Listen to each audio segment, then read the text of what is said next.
Hi everyone, my name is Tram. Happy holiday to you and your family. 2020 has sure been the year for the book because on one hand it felt like a decade long, but on the other hand it also felt like the year had barely begun.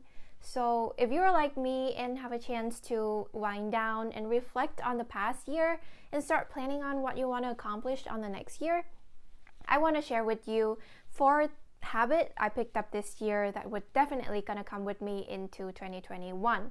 They have really helped me stay sane in 2020 and also offer me a new perspective on in how I see the world. So let's get right into it. The first thing is reading. Now I know my dad would be all over the moon knowing that I read because growing up, the only thing I would read is manga. So he would always trying to get me to read books. It's good for you, he said.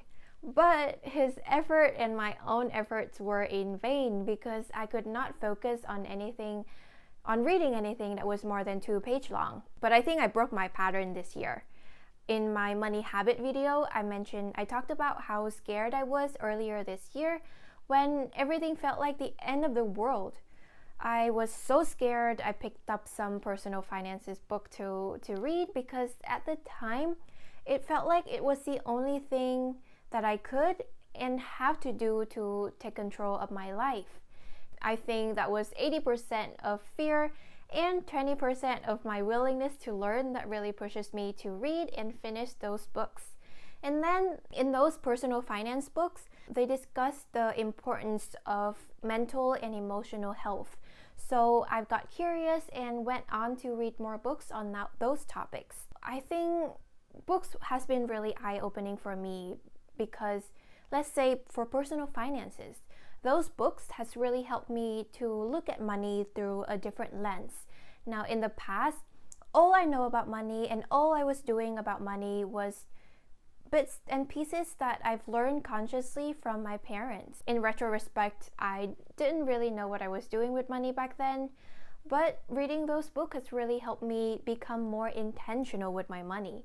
I've learned that I've built an emergency fund, got to save, got to give, and set goals for my money.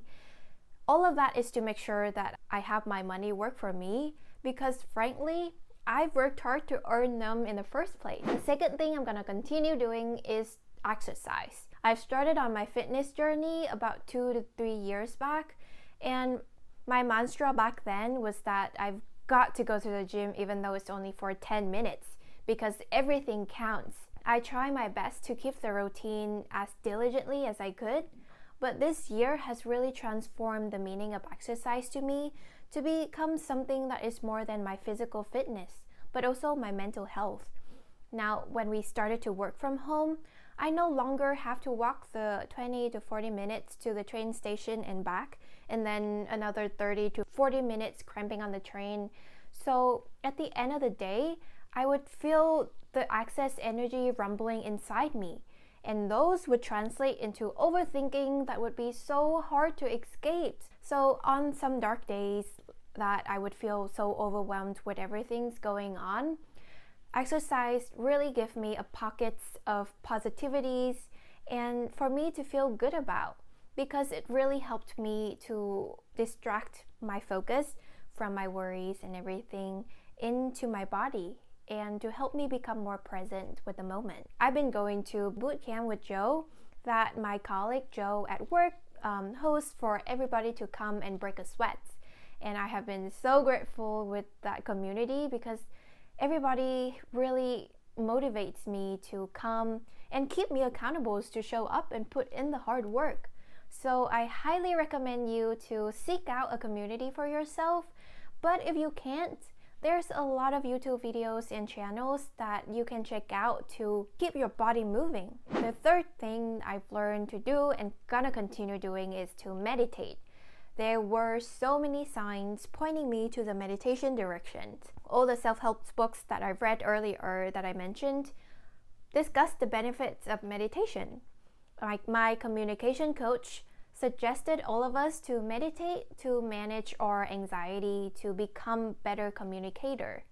And Napoleon Hill in the books in the book Think and Grow Rich discussed extensively on the topic of the subconscious mind, and he talked about how meditation can be a means for you to transfer knowledge from the subconscious mind to the conscious mind to make good use out of those knowledge. Now that's a loaded topic, so I'm gonna maybe make a separate video to discuss that in details later, but that is all to say that I started to meditate. I have to say that on some days it can be really hard, but I kept trying anyway because what do I have to lose, right? I know that I still got a long way to go, but I think I'm slowly learning how to acknowledge my thoughts and let them go. I know that anxious thoughts can get into my head easily and make a whole mess out of it. So I'm hopeful that through meditation, I'll learn to manage my feelings and emotions into my advantage at some point. Last but not least, I could not discuss the importance of creative projects like my painting and this YouTube channel. They have really create a space for me to express myself, to cherish old memories, and to share what I've learned with others. Through painting, I love getting lost in the brushstrokes, to mix new colors, and to start thinking about what to paint next. And with making videos like this, it really gave me a chance to kind of reflect on my own experience, and hopefully through these videos it'll be a helpful resources for someone else out there. I have to say that sometimes there would always be a voice in my head says that my painting could do some more work. This area need better colors or shadings, or this video is not good enough. But I've learned to accept that I am a work in progress, and I'm not gonna let perfectionism stop me from creating, because repetition is the mother of skills, right? And that's a wrap. Thank you so much for watching. I know that I say this from a place of privilege, and I am so grateful that my loved one and I are safe, and I am very fortunate to be able to take a step back and learn all of this in 2020. I remain hopeful for the new year and constantly remind myself that this too shall pass. Thank you so much for being a part of the journey, and I am so excited to continue on this journey to the beautiful state so that we all can learn and grow together. I'll see you next year. Bye!